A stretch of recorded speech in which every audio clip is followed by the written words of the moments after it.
Hello friends, Assalamu alaikum and welcome back to my channel. This is Sumaya from Sumi's Home Chef.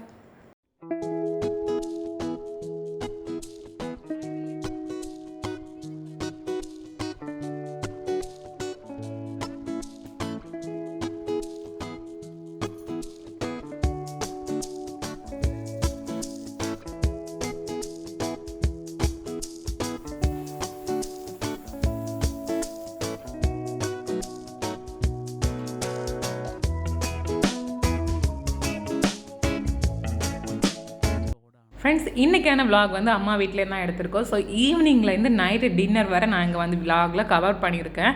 இப்போ evening வந்து outing வந்திருக்கோம். எங்கே அப்படின்னு பார்த்தீங்கன்னா lemur பீச்சுக்கு. இந்த பீச் பார்த்தீங்கன்னா நாகர்கோவிலேருந்து ஒரு 8 to 9 கிலோமீட்டர்ஸ் டிஃப்ரெண்ட்டில் வந்து கணபதிபுரம் அப்படிங்கிற ஊரில் இருக்குது. அண்ட் இந்த பீச்சில் இந்த அவுட்டரில் இந்த மாதிரி தான் தண்ணி போட்டிருப்பாங்க. இது எதுக்குன்னு பார்த்தீங்கன்னா தேங்காயில் இருக்கக்கூடிய அந்த சௌரி வச்சு கயிறு பின்னுவாங்கள்ல, ஸோ அந்த சௌரியெல்லாம் ஊற வைக்கிறதுக்கான இடம் தான் அந்த சைடில் இருக்குது. ஸோ அதை தாண்டி நம்ம வரும்போது இந்த இடம் தான் இருக்கும், அதாவது லெமூர் பீச்சோட என்ட்ரன்ஸ். ஸோ இப்போ நம்ம உள்ளாடி வந்தாச்சு. உள்ளாடி பார்த்தீங்கன்னா என்ட்ரானதும் சைடில் வந்து ட்ரிங்கிங் வாட்டர்லாம் வச்சுருப்பாங்க. அதுக்கப்புறமா அதை தாண்டி நம்ம போகும்போது ஒரு சின்ன கோயில் மாதிரி சைடில் இருக்கும். அதுக்கப்புறமா நம்ம வந்து ஸ்டெப்ஸ் ஏறி மேலே பீச்சுக்கு போகலாம். அண்ட் ஃபியூ இயர்ஸ் பேக் பார்த்தீங்கன்னா இந்த பீச்லாம் வந்து நிறைய பேருக்கு தெரிஞ்சிருக்காது. ஸோ அந்தளவுக்கு ஃபேமஸும் ஆகலை. பட் இப்போ வந்து பார்த்திங்கன்னா சரியான கூட்டம். அது மட்டும் இல்லாமல் நிறைய ஃபோட்டோ ஷூட்டும் இங்கே வந்து எடுக்கிறாங்க. அதுக்கான ஒரு சூப்பரான பிளேஸ். அதாவது இந்த கடல் தண்ணி பார்த்திங்கன்னா நீல கலரில் இருக்கும். நம்ம ஊரில் வந்து மற்ற பீச்லாம் பார்த்திங்கன்னா அந்த அளவுக்கு கலராக இருக்காது. ஒரு சூப்பரான ஸ்கை ப்ளூ கலரில் இருக்கும் தண்ணி பக்கத்துலேருந்து பார்க்குறதுக்கு. அண்ட் இந்த இடத்த வந்து இந்த பீச்சை வந்து கவர்மெண்ட்டும் சூப்பராக மெயின்டைன் பண்ணிட்டு வராங்க. அதாவது அங்கே வந்து சின்ன சின்ன ஃபுட் ஸ்டால்ஸ்லாம் வச்சு, அது மட்டும் இல்லாமல் கூல்ட்ரிங்க்ஸ், அந்த கூல்ட்ரிங்க்ஸுக்கானே தனி குட்டி குட்டி ஸ்டால் வச்சுருந்தாங்க. மற்றபடி பசங்களுக்கு வந்து சின்ன பசங்களுக்கு வந்து காட்டன் கேண்டி, ஐஸ்கிரீம், பாப்கார்ன் இதெல்லாம் தனித்தனியாக வச்சுருந்தாங்க. ஸோ நாங்கள் வந்து வெளியே இருந்தும் கொஞ்சம் வாங்கிட்டு போயிருந்தோம், ஸ்நாக்ஸ், கேக் அந்த மாதிரி. அந்த அடிஷ்னலாக பசங்களுக்கு குட்டி பசங்களுக்கு வந்து ஐஸ்கிரீம், பாப்கார்ன்லாம், காட்டன் கேண்டிலாம் வாங்கி கொடுத்துருந்தோம். அண்ட் அந்த பீச்சில் ஒரு மைனஸ் பாயிண்ட் என்ன அப்படின்னு பார்த்தீங்கன்னா, அங்கே வந்து வேவ்ஸ்லாம் ரொம்ப பெருசாக வர்றதுனால குளிக்கிறதுக்கு மட்டும் இல்லாமல் கால் நனைக்கிறதுக்கு கூட தடை போட்டிருக்காங்க. இருந்தாலும் சில பேர் அந்த பக்கமாக கொஞ்சமாக ஒதுங்கி நின்று கால் நனைச்சிட்டு தான் இருந்தாங்க. ஸோ நாங்கள் வந்து கால் நனைக்க போகலை. அப்படியே ஈவினிங் வந்து கொஞ்சம் நேரம் உட்காந்துட்டு கிளம்பிட்டோம். இப்போ பார்த்திங்கன்னா வீட்டுக்கு வந்தாச்சு. ஸோ டின்னர் ரெடி பண்ண போகிறோம். அதுக்கு வந்து மட்டன் கறி, அப்புறமா வந்து அரி பத்திரி, அதாவது கோகோனட் மில்க் அரி பத்திரி, அப்புறமா சப்பாத்தி இதெல்லாம் தான் செய்ய போகிறோம். மட்டன் கறிக்கு தேவையாக 4 வெங்காயம் கட் பண்ணி வச்சாச்சு. இப்போ அடுத்ததாக அரிப்பத்திரிக்கு வந்து தேங்காய் பாலில் பண்ண போகிறோம். தேங்காய் பாலில் பண்ணும்போது ஃப்ளேவர் சூப்பராக இருக்கும். ஸோ என்னோடய அம்மா தான் பண்ண போகிறாங்க அரிப்பத்திரி. அதுக்கு வந்து நான் தேங்காய் மட்டும் துருவி கொடுத்துக்கிறேன். ஸோ அவங்க பண்ணுறது எப்படி பண்ணாங்கன்னு சொல்லி நான் வந்து இந்த வீடியோவில் ஃபுல்லாக கம்ப்ளீட்டாக காமிக்கிறேன். ஸோ இப்போ நான் வந்து ஒரு அரைமுறை தேங்காயும் துருவி எடுத்துட்டேன். இதை அப்படியே நாம் அரிப்பத்திரிக்கு தேங்காய் பால் எடுத்து சேர்க்க போகிறோம். ஸோ ஒரு மிக்சர் ஜாரில் நம்ம துருவின அரைமுறை தேங்காவையும் சேர்த்து முதல்ல பால் எடுத்துகிட்டு வந்துடலாம். அடுத்ததாக மட்டன் கிரேவி பண்ணுறதுக்கு 1 கிலோ மட்டன் வந்து நம்ம எடுத்துருக்கோம். ஸோ அதை வாஷ் பண்ணி க்ளீன் பண்ணி எடுத்தாச்சு. இப்போ ப்ரெஷர் குக்கரில் நம்ம ஒரு 3-4 டேபிள் ஸ்பூன் அளவுக்கு தேங்காய் எண்ணெய் விட்டுருக்கோம். இந்த தேங்காய் எண்ணெயில் நம்ம வந்து 4 வெங்காயம் கட் பண்ணி வச்சுருந்தோம்ல, அந்த வெங்காயத்தை சேர்த்து நல்லா வதக்கிக்கலாம். ஸோ வெங்காயம் வந்து நல்லா வதங்கி வரணும். இன்னொரு பக்கம் நம்ம அரிப்பத்திரிக்கு தேங்காய் பால் அளந்து எடுத்து வச்சிடலாம். அண்ட் நாம் இங்கே 5 கப் அளவுக்கு தேங்காய் பால் எடுத்திருக்கோம். 1 கப்பு தண்ணிக்கு 1.25 கப் அளவுக்கு நம்ம மாவு சேர்த்துக்கலாம். பச்சரிசி மாவு வறுத்தது. ஸோ அதுக்கு ஏற்றது மாதிரி தான் நாங்கள் அங்கே மாவையும் தனியாக ரெடி பண்ணி வச்சுருக்கோம் அளந்தெடுத்து. ஸோ இப்போ இதில் ஒரு 2 டேபிள் ஸ்பூன் அளவுக்கு தேங்காய் எண்ணெய் சேர்த்துருக்கோம். அதே மாதிரி தேங்காய் பாலில் தேவையான அளவுக்கு உப்பையும் சேர்த்து மிக்ஸ் பண்ணி விட்டுடலாம். இது கொதிக்கட்டும். ஸோ இன்னொரு பக்கம் வந்து நான் வந்து சப்பாத்திக்கு மாவு ரெடி பண்ண போகிறேன். சப்பாத்தி பார்த்திங்கன்னா நான் வந்து லேயர் சப்பாத்தி அந்த மாதிரிலாம் வந்து ஏற்கனவே என்னோடய சேனலில் வீடியோ போட்டாச்சு, ஃபோல்டட் சப்பாத்தி. ஸோ அதுதான் இங்கே செய்ய போகிறேன். ஸோ அதே ரெசிபி ரிப்பீட் பண்ண வேண்டாமேன்னு சொல்லிட்டு நான் அந்த வீடியோ எடுக்கலை. ஸோ இப்போ பார்த்திங்கன்னா உள்ளி வந்து நல்லா கோல்டன் கலரில் வந்ததும் கொஞ்சமாக வந்து இஞ்சி பூண்டு, அதாவது 1 டேபிள் ஸ்பூன் அளவுக்கு இஞ்சி பூண்டு விழுது சேர்த்துட்டு 3 பச்சை மிளகாவும் சேர்த்துருக்கோம். அப்புறமா மட்டன் குழம்பு, சிக்கன் குழம்புக்கெல்லாம் வந்து ரொம்ப இலை சேர்ப்பாங்க. அது சேர்த்தா நல்லா ஃப்ளேவராக இருக்கும். ஸோ வீட்டில் நிற்கிறதுனால கொஞ்சமாக அதில் கட் பண்ணி சேர்த்துருக்கோம். இப்போ பார்த்திங்கன்னா நம்ம தேங்காய் பால் நல்லா கொதிச்சு வந்துட்டுருக்குது. ஸோ நான் சொன்னது மாதிரி 1 கப்பு தண்ணிக்கு 1.25 கப்பு வறுத்தமாவுன்னு சொல்லியிருந்தேன். ஸோ அதே அளவில் நாங்கள் அளந்து எடுத்து வச்சுருந்தோம். அதை இப்போ நாம் இந்த தண்ணியில் கொஞ்சம் கொஞ்சமாக சேர்த்து மிக்ஸ் பண்ணி கிண்டி எடுத்துடலாம். கிண்டுற டைமில் வந்து அடி பிடிக்காமல் இருக்கிறதுக்காக லோ ஃப்ளேம்லேயே வச்சு நம்ம வந்து கிண்டி எடுத்துக்கணும்.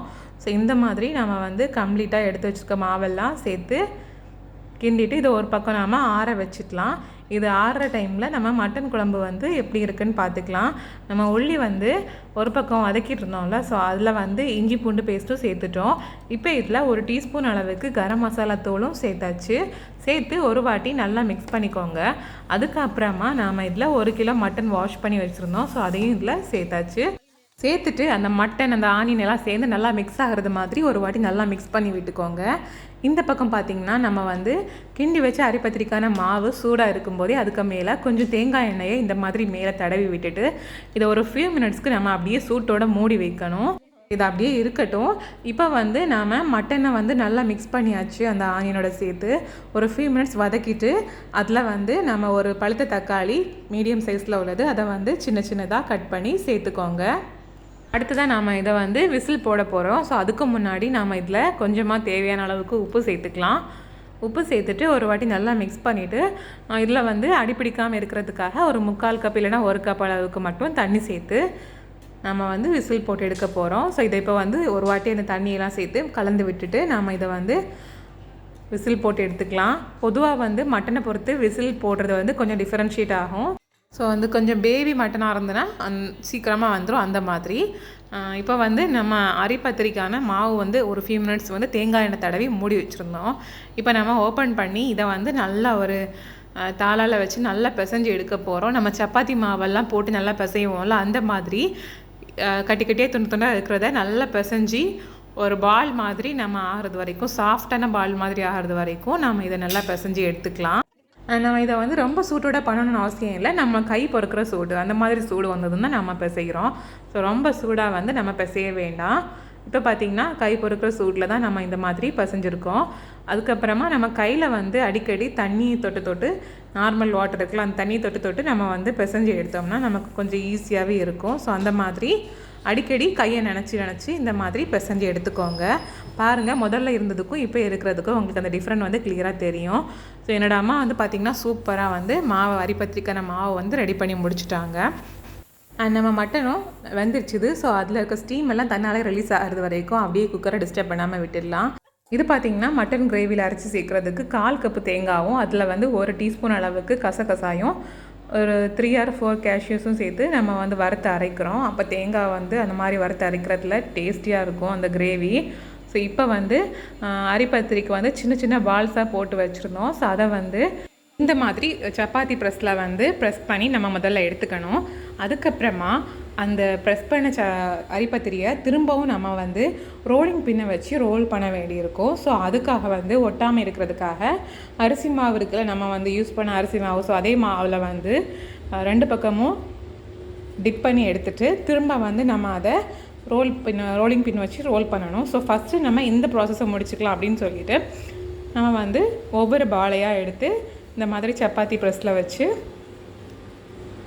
ப்ரெஸ் பண்ணி எடுத்துடலாம். எடுத்து நம்ம வந்து அரிசி மாவில் டிப் பண்ணி இந்த மாதிரி அடிக்கடிக்கு வச்சுட்டு ஃபைனலாக நம்ம வந்து ரோலிங் பின்னை வச்சு ரோல் பண்ண ஆரம்பிக்கலாம். ஸோ நம்ம எந்த அளவுக்கு தின்னாக ரோல் பண்ண முடியுமோ அந்த அளவுக்கு தின்னாக ரோல் பண்ணால் தான் அரிப்பத்திரி பெர்ஃபெக்டாக வரும். ஸோ ரொம்ப நைஸாக இருக்கும் அது வந்து பார்க்குறதுக்கு. ஸோ அந்த மாதிரி நாம் எல்லாத்தையும் வந்து ரோல் பண்ணி எடுத்துக்கணும்.